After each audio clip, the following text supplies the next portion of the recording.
자, 바룩에 대한 메시지, 그리고 애굽에 대한 메시지인데 오늘 바룩에 대한 메시지 중심으로 봤으면 좋겠습니다. 굉장히 귀한 축복이 여기 담겨져 있습니다.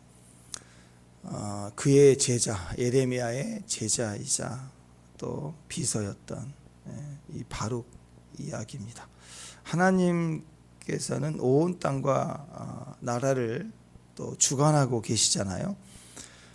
우리는 그래서 그분을 알면 알수록 그렇게 쉬운 분이 아니십니다. 쉽게 판단할 수 있는 분이 절대 아니라는 거죠. 그분은 얼마나 크고 위대하신가, 그리고 그분이 행하신 일들 속에 아주 세상이 그 어떤 지혜자나 권세자가 판단할 수 없는 계획을 가지시고 그 계획을 이루실 때는 거대한 나라들 단위로, 그 엄청난 제국을 단위로 주물주물 하시면서 그 거대한 흐름의 만들어 가시며 일을 하신다라는 거죠. 이사야 5장 26절에 보면 그가 기치를 세우시고 큰 승리의 깃발을 세우실 때 먼 나라들을 불러 땅 끝에서부터 자기에게로 오게 하실 것이라. 보라, 그들이 빨려 달려올 것이다. 막 나라들을 부르면 막 달려온대요. 또 스가랴 8장 22절에 보면 많은 백성과 강대한 나라들이 예루살렘으로부터 와서 만군의 여호와를 찾고 여호와 은혜를 구할 것이다. 많은 백성, 강한 나라들이 예루살렘을 향하여 온다는 거예요. 하나님은 그래서 나라 단위로 땅 열방을 단위로 하나님이 움직이십니다. 북이스라엘 또 그 나라를 허락하실 때 그를 은혜를 주었지만 패망 가운데 갈 때 아수르를 세우잖아요. 또 아수르를 통해서 또 움직여서 치시기도 하고, 또 유다를 세울 때 유다를 멸망할 때는 바벨론을 또 세우기도 하고, 또 애굽과 바벨론, 오늘 또 바벨론이 애굽을 친다라고 예언을 하지 않습니까? 또 바벨론이 엄청난 제국인데 동시에 또 금방 무너지고 페르시아 제국이 일어나고, 페르시아 제국 때 이스라엘 또 나라들이 그냥 돌아오잖아요. 돌아오게 되고, 이런 제국들을 다 통치하시고 그 역사를 위해서 한 제국을 또 세우기도 하시고, 그게 영원할 것 같던 힘인데 갑자기 또 확 또 무너지게 하시고, 이렇게 역사를 하나님이 움직이시는 그때 거대한 손길을 우리가 느낄 수가 있습니다. 그래서 우리가 그렇게 생각할 수 있어요. 하나님은 엄청난 거대한 흐름이 되시기 때문에 우리 같은 사람은 그냥 부속품일 거야. 또 이렇게 지금처럼 이스라엘 전쟁이 터지기 직전이고 지금 전쟁 중이기도 하지만, 이때 그냥 힘없는 사람들은 폭탄 터져서 이렇게 죽고 어린아이들 죽고 그런 모습을 볼 때 우리도 그냥 뭐 거대한 주의 역사를 위해서 우리도 그냥 부속품처럼 죽을 거 아닌가. 또 우리도 그런 부속 쓰다가 버려지는 도구일 뿐이지 않느냐.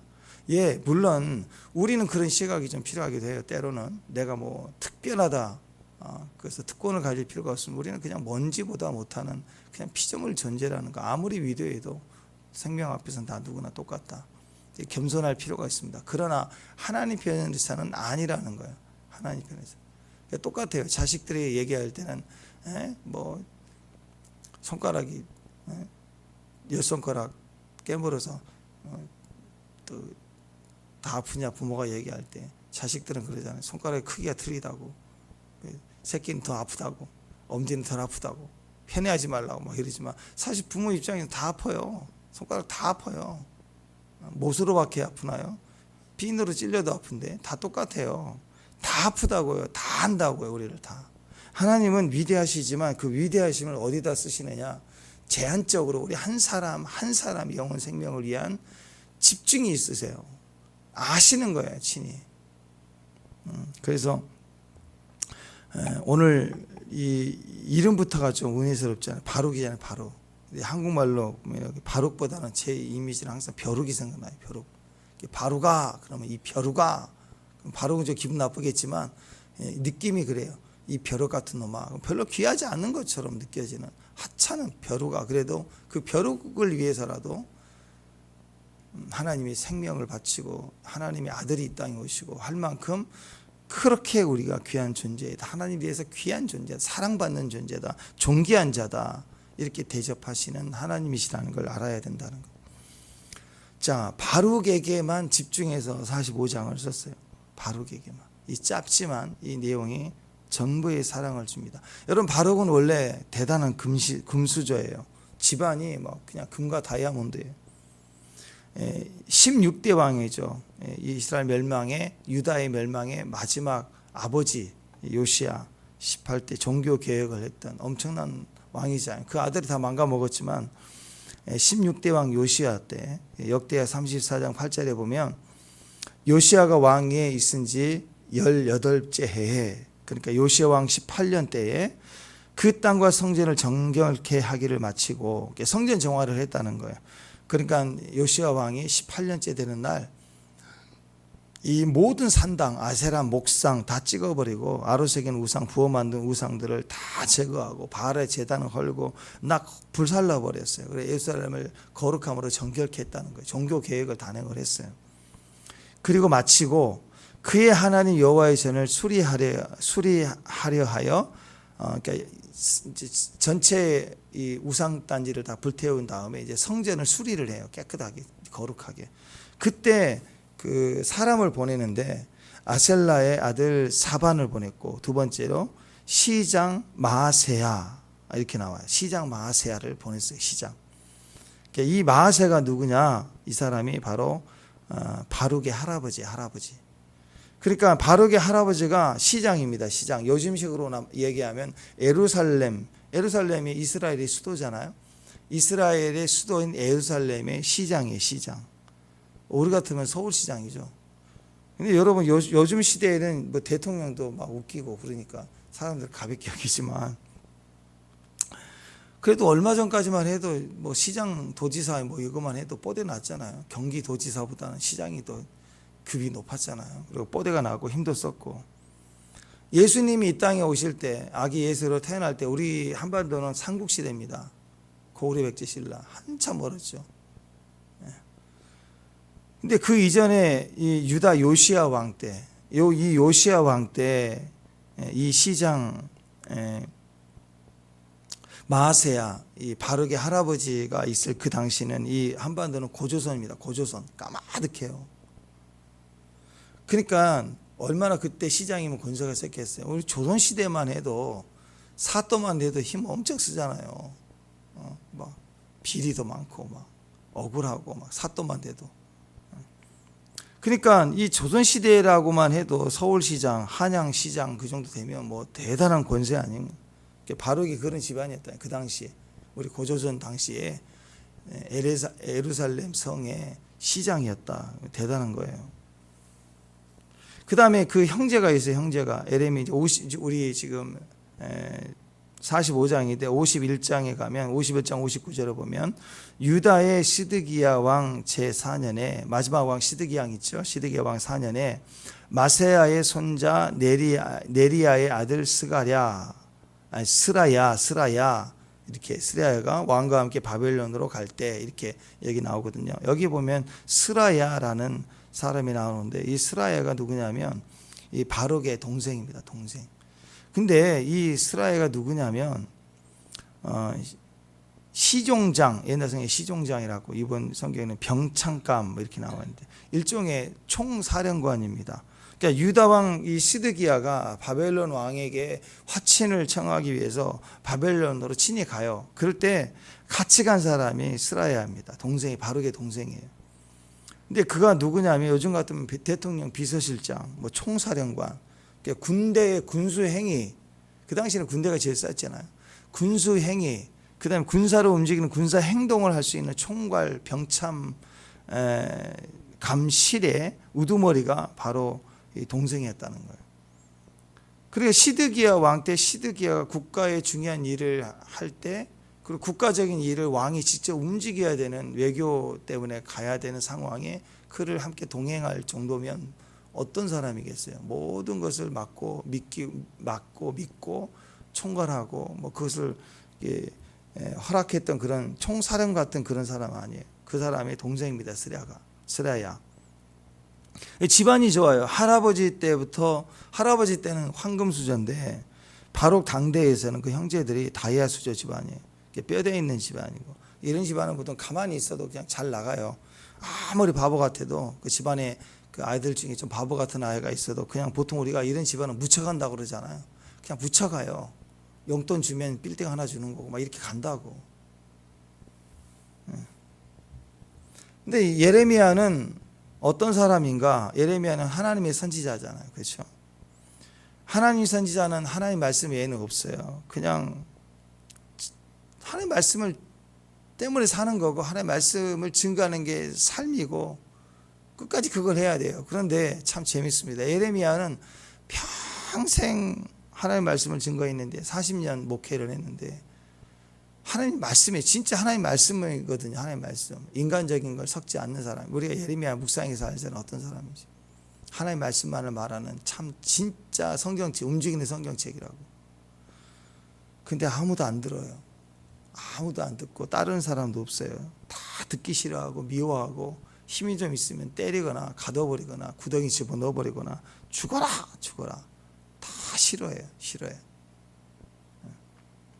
근데 예레미야의 설교를 40년째 계속 외쳤지만 예레미야 설교를 듣고 따르는 사람 딱 한 사람은 나오는데 그게 바룩입니다. 그러니까 우리 식으로 얘기하면 담임 목사님이 있는데 교인 딱 한 사람이에요. 이게 바룩 하나예요. 그러니까 목회가 얼마나 힘들었겠어요. 예레미야의 목회가 하나님의 사람인데 요즘 식으로 따지면 예레미야가 40년 목회를 하는데 사역하는데 성도는 딱 한 사람밖에 없어요. 믿고 따르는 사람 바룩 딱 한 사람. 바룩은 거의 20년 따랐거든요. 그러니까 이게 보통 사람이 아니에요. 예레미야도 40년 내내 있든 없든 예레미야는 바룩 한 사람이 없어서도 40년에 계속 외치고 다녔을 것 같아요. 그러니까 예레미야는 우리가 이제 선지자니까 그렇다 치고 왜 하나님 만났으니까 자기는 사람이 듣든 안 듣든 외쳐야 되는 거 맞아요. 근데 이 바룩은 너무 또 대단해요.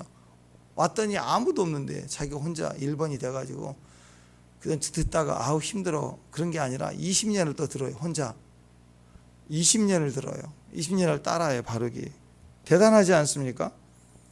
그러니까 오늘 하나님이 이 45장의 바룩에 대한 축복을 보면 너는 진짜 작은 일에 충성한 사람이다 그래요. 그런 개념을 가지고 얘기를 합니다. 세상 기준에서 보면은 예레미야를 따른다는 것은 진짜 이건 벼룩 같은 사람이라는 짓이거든요. 세상 관점에서는 그래요. 예레미야 자체를 싫어한다니까. 여러분 세례 요한 같은 사람 얼마나 부담스러워요. 막 낙타목 옷 같은 거 입고 뭐 누더기 같은 거 입고 막 석청목 메뚜기 잡아먹으면서 맨날 메시지가 회개하라 천국에 가까웠다 막 그것 부담스럽잖아요. 그죠? 안 그래요? 시카고 교회에서는 그 목사님이 맨날 회개 십자가에 했더니 총을 쐈다 그러잖아요. 듣기 싫다고. 그런 사람 나왔다는데 세례 요한도 얼마나 직선이 독사의 자식들 하면서 막 했으니 얼마나 거칠어요. 그래도 세례 요한 세례 받으려고 막 몰려왔거든요. 예레미야는 정말 울면서 눈물로 기도하고 뭐 혁명 독립투사 그런 거 아니에요. 천천히 핍박 받아가며 울면서 짜내는 거예요. 40년 동안. 그런데 아무도 안 들어요. 아무도 안 들어. 딱 바룩 한 사람 들어요. 그러니까 세상이 볼 때는 예레미야 싫을 정도가 아니라 그 다음에 예레미야는 그래서 선지자라고 느끼기 때문에 직접적으로 대부분 말하지 않고 권세 있는 자들만 듣기 싫어했지 그냥 하나님의 선지자인 걸 알았기 때문에 직접 죽이려고 하지는 않죠. 그런 두려움은 가지고 있었다고. 근데 바룩은 다르죠. 너 바보 아니냐? 뭘 거기를 따라가냐? 20년째 계속 그 말씀을 듣고 있냐? 바룩에 대한 그 정죄나 비난이 얼마나 컸을까요? 40년 목회 성도 한 사람으로 했던 예레미야도 대단하지만 20년째 혼자인데도 끝까지 충성하고 또 하라는 대로 다 해요. 이 바룩이 더 굉장히 대단한 거죠. 바룩은 20년째 그냥 교회 주일마다 와갖고 예배 한번 드리고 딱 그러고 가는 게 아니라 예레미야가 하나님께 명령하셨다 하면 예레미야는 항상 이상한 거 시키거든요. 그냥 주일날 예배 드리고 가는 걸 하는 게 아니에요. 바룩에게 맨날 시켜 갇힐 때마다 이상한 걸 시켜요. 한번 생각해보세요. 목사님 메시지 전하다가 감옥에 갇혔어요. 그래서 거기 갔더니 목사님이 감옥에 갇혔다고 그래서 바룩이 갔더니 뭐 땅을 사라 그런 거예요. 이해가 안 되잖아요. 땅을 사라. 그래서 네가 문서를 좀 이렇게 좀 해라. 그럼 어떻게 할까요? 또 복사폰 만들어라. 문구점 가서 복사해라. 그래서 진짜는 항아리에 넣고 하나는 막 다니면서 읽어 다녀라. 계약서를 읽고 다니라는 사람이 누가 있어요? 이런 걸 이상한 거 시킨다고요, 자꾸. 그리고 막 읽어라, 계속 읽어라, 쉬지 말고 읽어라, 범사에 읽어라, 항상 읽어라, 막 계속. 그러니까 사람들이 그럴 거 아니에요. 아, 거기 작전시장역에 눈물교회, 맨날 울어대는 눈물교회 담임 목사 미치더니 너도 이제 미쳐가는구나. 성도 한 사람인데. 그러니까 자기도 어느 순간 이거 나도 미친 거 아닌가? 그런 생각이 들지 않겠어요? 예레미야에게 핍박과 어려움이 닥치면 당연히 그를 따르는 바룩에게도 그 고난이 찾아오고 더 미쳤다라고 하는 말을 듣겠죠. 그런데도 그는 끝까지 좁은 길, 작은 길을 충성했다라는 거예요. 나중에 애굽 끌려갈 때 같이 끌려가요. 아, 난 여기 아닌 것 같아요. 이럴 수도 있지만.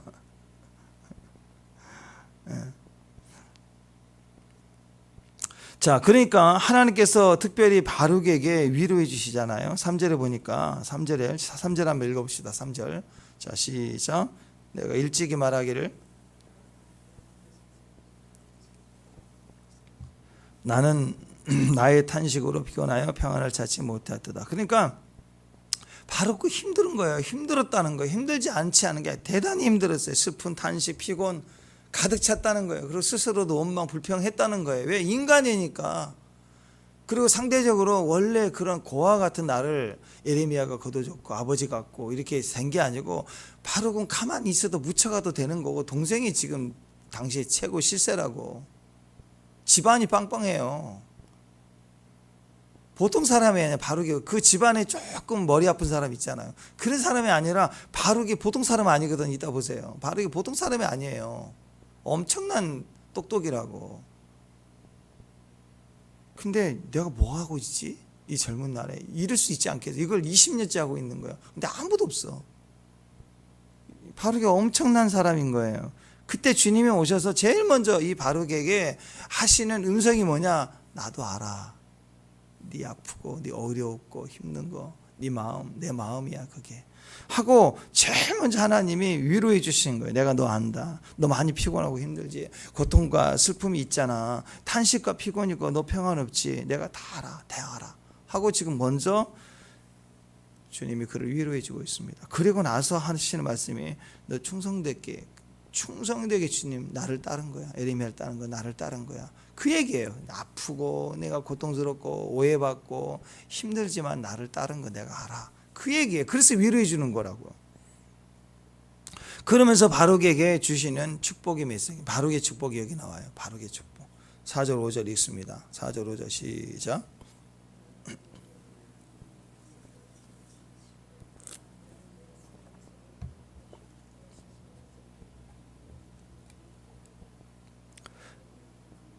큰 일을 찾느냐 그것을 찾지 말라. 보라 내가 모든 육체의 재난을 내리리라. 그러나 네가 가는 모든 곳에는 내가 너에게 내 생명을 노량물 주듯 하리라. 여호와의 말씀입니다. 무슨 말이에요? 네 집안 대단하고 네 동생 잘 나가고 너 가만히 있어도 너는 되는 사람이고 똑똑하고 너 능력 많지만 대단한 배경이죠. 뭐 하려면 하는 사람이라고. 근데 너는 큰 일을 하려고 하지 마. 뭘 이루려고 하지 마. 큰 비전, 큰 꿈. 너가 나를 위해서도, 너가 너 자신을 위해서도 너 큰 일을 하려고 하지 마. 내가 너에게 부른 일이잖아. 그게 뭐예요? 지금 네가 나와 동행하는 거. 그게 나의 일이야.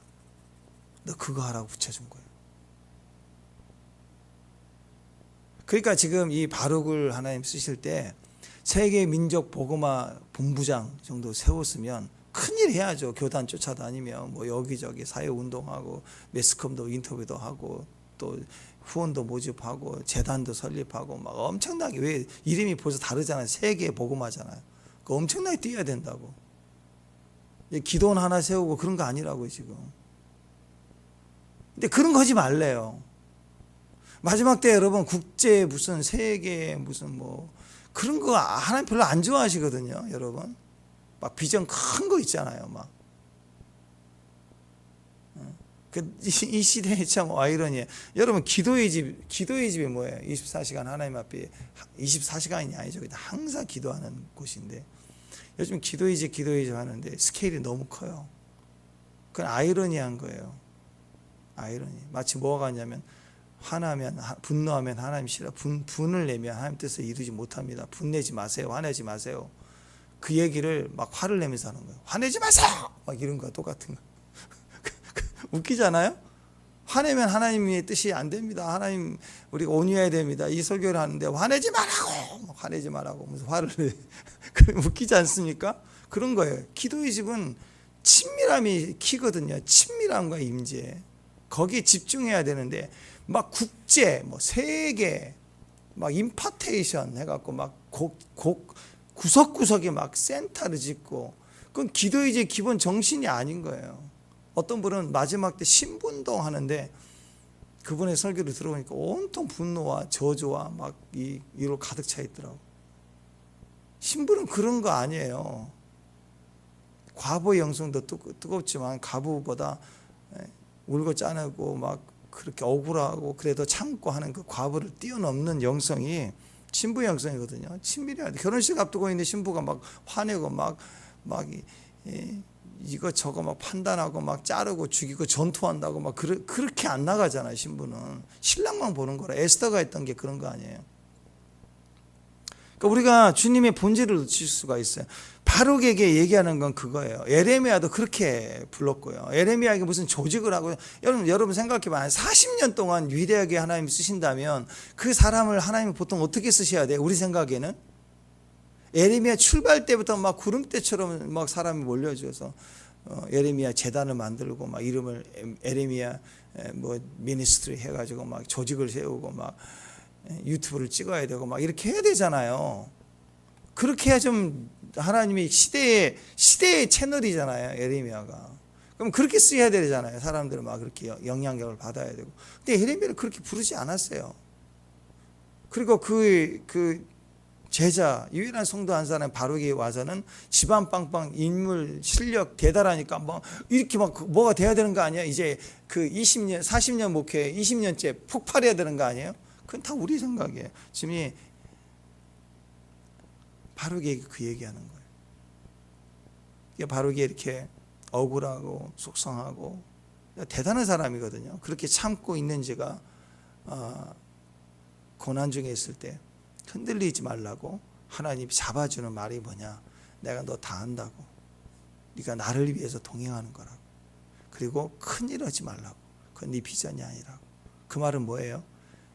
그 안에 혼돈의 생각들, 내가 재력도 있는데 그냥 내가 뛰면 뭐 그런 거예요. 그냥 예레미야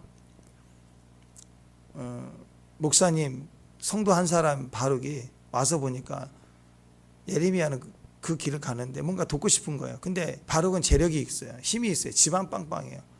그래서 지하교회 조그만 데서 앉아가지고 둘이 또 계속 말씀 듣고 아멘하고 둘이 같이 울고 맨날 이런 거보다는 바룩이 내가 전화 한 통하면 빌딩 하나 생기는데 그래서 교회 옮기고 싶지 않겠어요?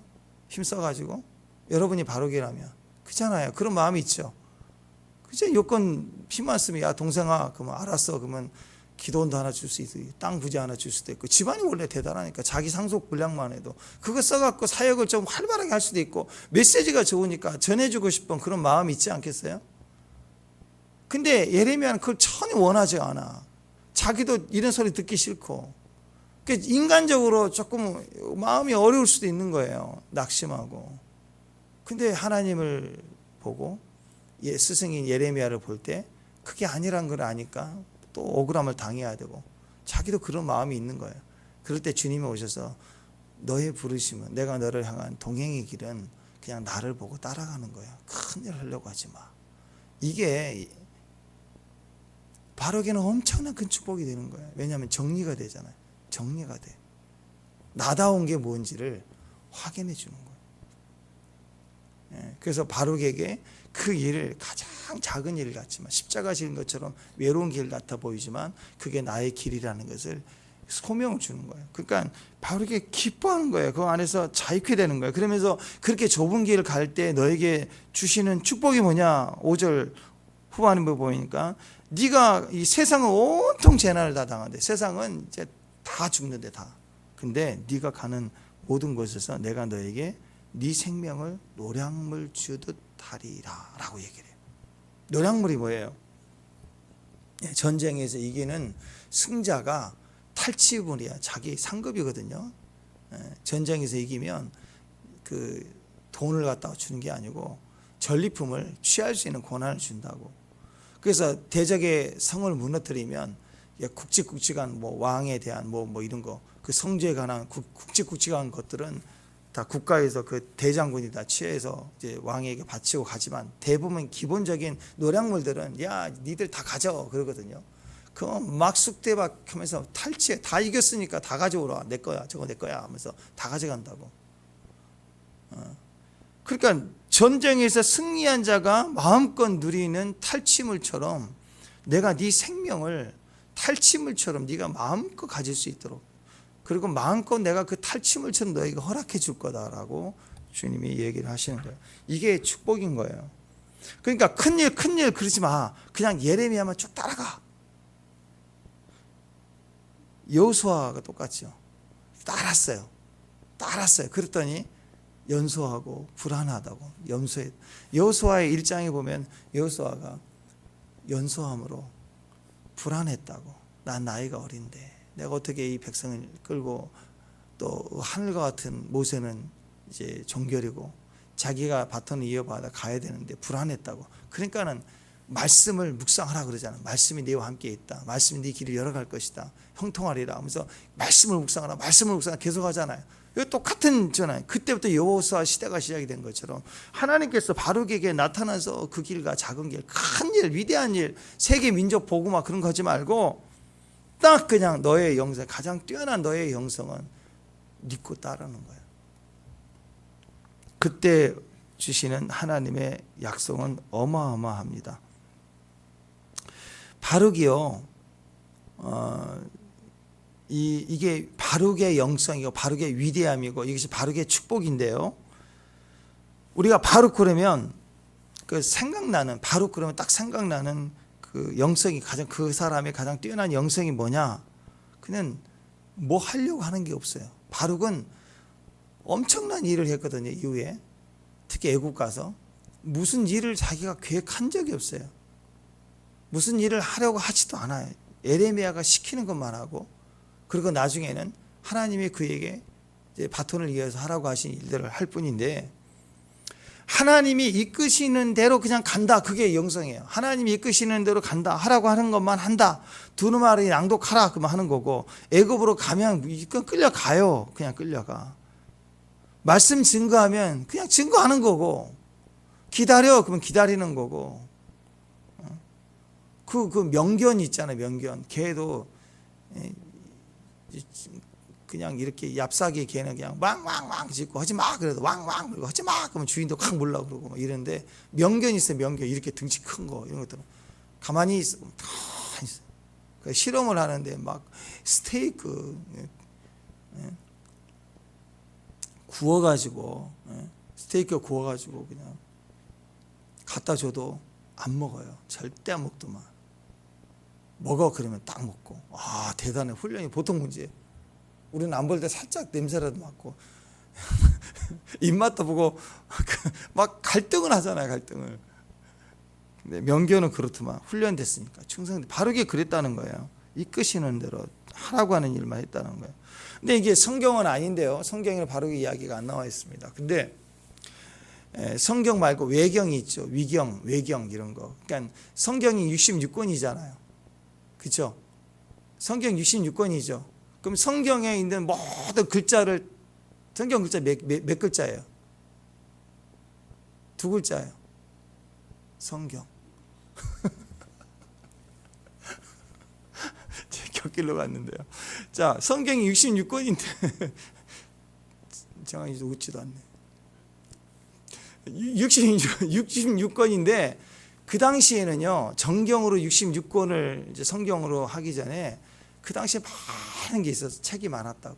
그 중에서 다 검토를 해서 구속사적으로 성경의 하나님의 성품과 역사에 대한 것들이 겹치면서 절대로 잘못된 내용이 하나도 들어가지 않는 책들을 우리가 선택을 한 거예요. 그래서 66권을 성경으로 보는 거예요.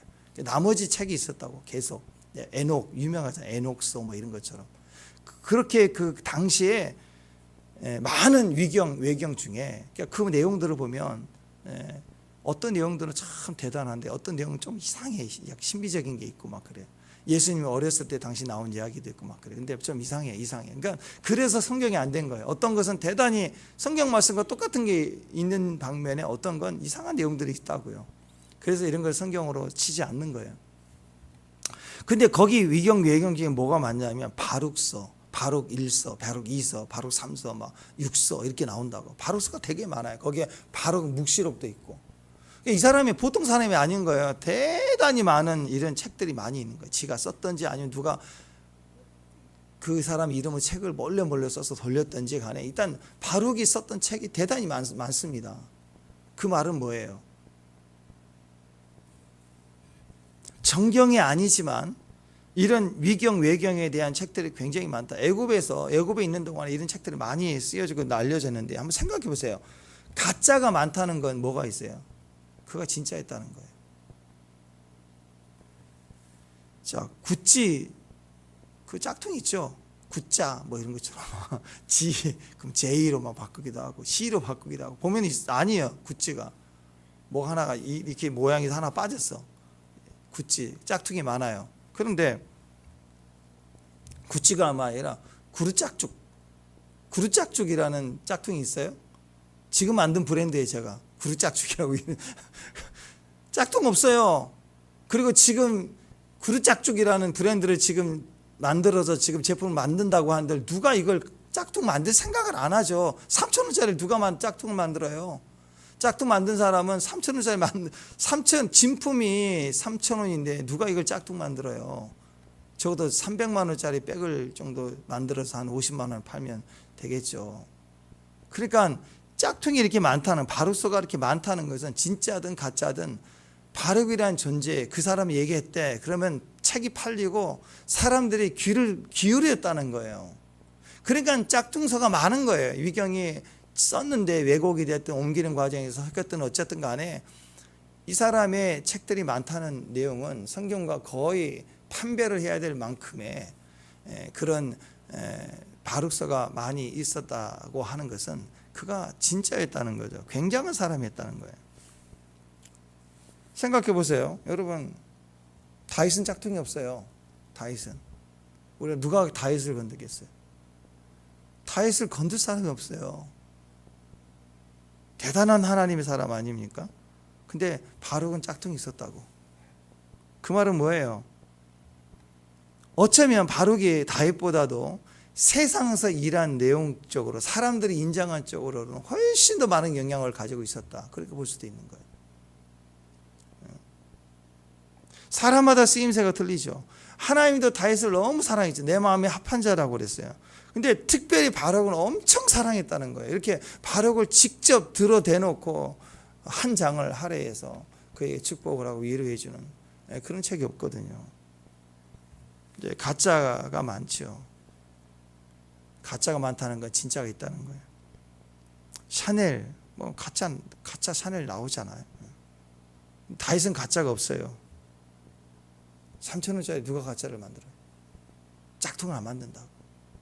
그만큼 바룩의 역사가 그렇게 컸다라고 볼 수 있습니다. 1975년도예요. 얼마 안 됐죠. 75년도면. 정한 집사님 76년도인가? 5년도. 그 75년도에 아랍 농부가 한 200개 가까이 되는 그 인장반지, 봉인들, 인장반지를 골동품에 팔았어요. 집안에 내려온 건지 어떻게 감춰진 걸 뭐 찾았는지. 근데 200개나 되는 인장반지가 팔렸는데 그 중에 발견된 것이 바룩의 봉인 이렇게 써 있는 인장반지가 나왔습니다. 지금 이스라엘 박물관에 이렇게 전시가 되어 있다고 하는데요. 바룩이 네리아의 아들 바룩의 봉인이라고 이 반지에 도장이 새겨져 있는 게 발견이 됐다고. 이 사람이 보통 사람이 아니라는 거예요. 대단한 사람이었다는 거예요. 하나님 앞에 자기는 살겠다고 막 불순종하고 자기 욕심 채우는 길 찾아가서 애굽 따라갔던 사람들은 애굽 가가지고 죽어요. 애굽 심판 받으면서 다 죽는다고. 하늘 여신 숭배하다가 다 죽는다고. 목숨을 걸고 하나님을 증거했던 사람들 보세요. 계속 봤죠. 우리 구스인 넷이 에베멜렉 봤죠. 예. 위대하게 쓰임 받잖아요. 바르게 쓰임 받잖아요. 크게 쓰임 받는다고. 5절 마지막 부분에 나와 있던 거 5절 한번 다시 한번 읽어봅시다. 5절 마지막에 시작.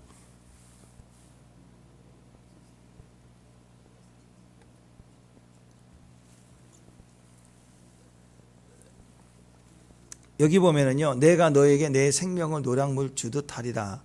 전쟁에서 승리했을 때 마음껏 취하는 전리품, 그게 노량물이거든요. 노량물 주듯이 네 생명을 주겠다라는 약속입니다. 그러니까 환난 때로 보세요. 마지막 환난 다 죽어나가야 될 환난 때 승리자라는 거야. 승리자는 죽지 않죠. 죽이는 자가 승리자인데, 왜? 하나님의 심판이니까. 하나님이 심판하실 때 하나님이 그에게는 노량물 주듯 너의 생명을 준다. 이렇게 약속을 합니다. 이게 축복입니다. 자, 무슨 소리입니까?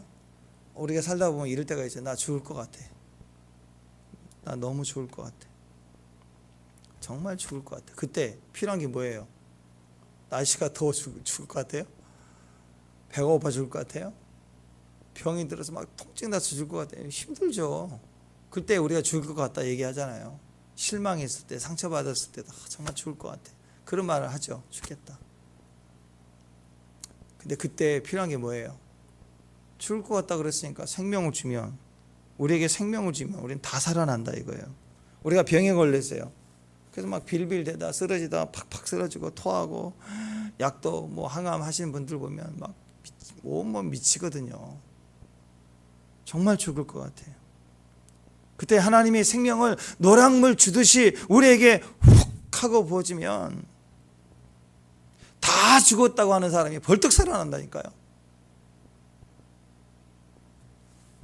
물질과 세상 환경과 기근, 뭐 지금 이 세상에 일어나는 전쟁, 전염병, 빌빌대고 죽어나가고 죽어가고 있는 모든 환난, 모든 고통 속에서 나 죽을 것 같다 그럴 때 하나님께서 생명을 노량물 주듯이 확 부어주기만 하면 다 죽었다고 하는 사람이 벌떡벌떡 살아나고 비전을 가지고 움직이고 선포하고 다닌다는 거예요.